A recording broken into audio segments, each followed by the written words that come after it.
The legend of Dale Evans, the woman who stood side by side with Roy Rogers, the king of the cowboys, is a portrait of American wholesomeness, resilience, and unwavering faith. Yet that pristine image was carefully crafted to conceal a turbulent life, a succession of searing heartbreaks, and a colossal secret she carried from the moment she first stepped under the lights of Hollywood. Though she projected the image of the fearless Queen of the West, the truth of her existence was a continuous, brutal balancing act between her public persona and a private existence, defined by profound regret and the constant emotional toll of a deception that began early in her career. It is a story not of a smooth ride into the sunset, but of a winding, painful trail marked by the constant fight to reconcile the truth of Frances Octavia Smith, the teenage mother abandoned and struggling to survive, with the dazzling, spotless icon known as Dale Evans.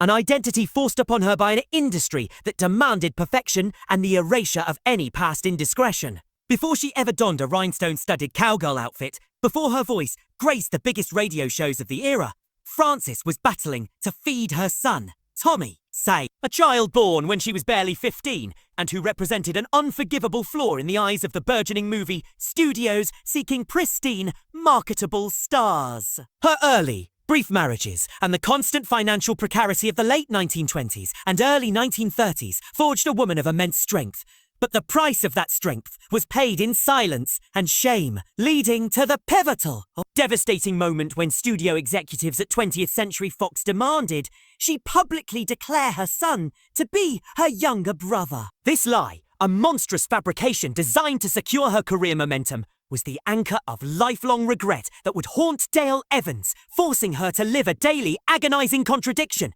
smiling for the cameras while privately mourning the truth of her motherhood.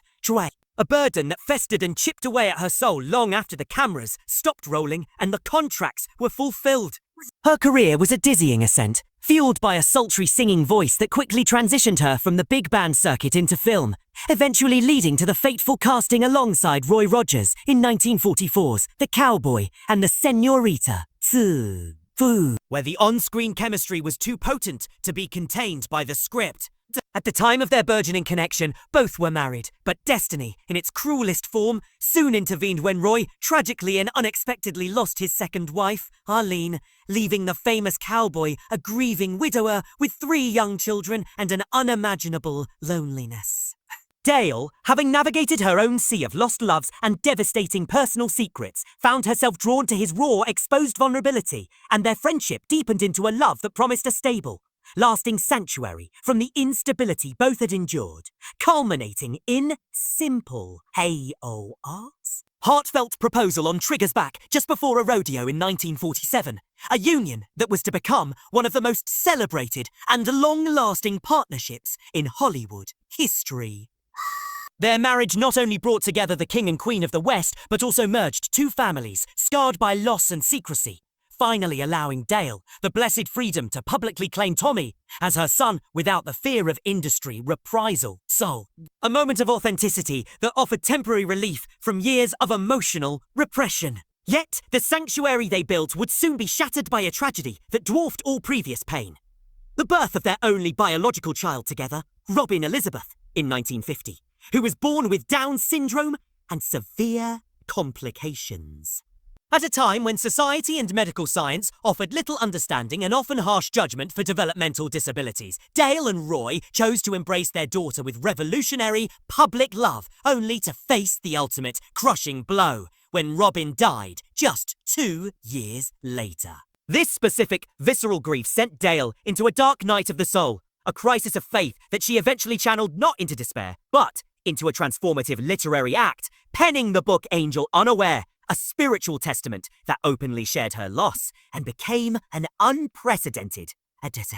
revolutionary demand for compassion for disabled children, cementing her legacy as more than just a performer, but as a voice for the wounded and the overlooked. The 1950s and 60s brought them immense fame with The Roy Rogers Show, but the television success was relentlessly shadowed by further, profound family sorrow. In addition to Robin, their large, beautifully blended household, which eventually included 4 adopted children, was struck by an unthinkable second loss when their adopted daughter, Debbie, was killed in a horrific church bus accident in 1964. This 1-2 punch of unimaginable grief, sir. The burial of 2 young children reopened the old spiritual wounds and nearly broke the unwavering faith Dale had so publicly championed. The loss consumed them, leading to an emotional and physical need to escape the painful memories of their Chatsworth ranch and relocate to the Apple Valley, California, to the Double R Bar Ranch. So, a move meant to provide a clean slate that tragically failed to erase the emotional scars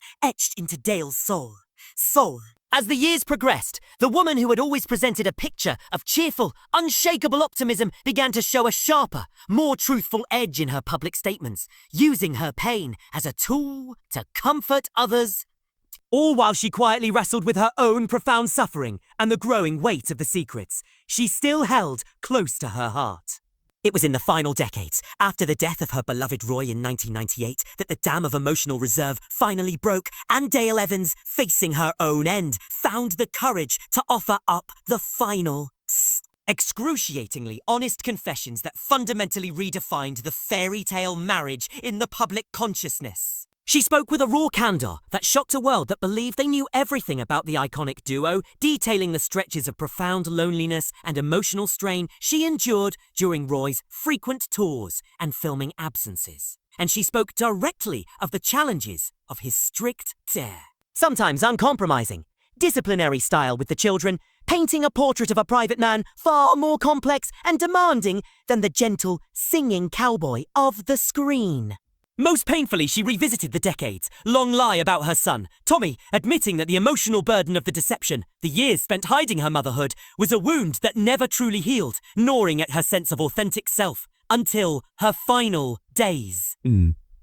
Her life was ultimately a dramatic narrative of resilience, a woman who repeatedly transformed immense personal loss into public purpose, using her platform to shine a light on the suffering of others. But her final, honest testimony, those unvarnished admissions about the strains in her legendary marriage and the psychological burden of her earliest secrets, serves as a testament to the truth that even the most celebrated icons of faith and wholesomeness are, beneath the costumes and the applause,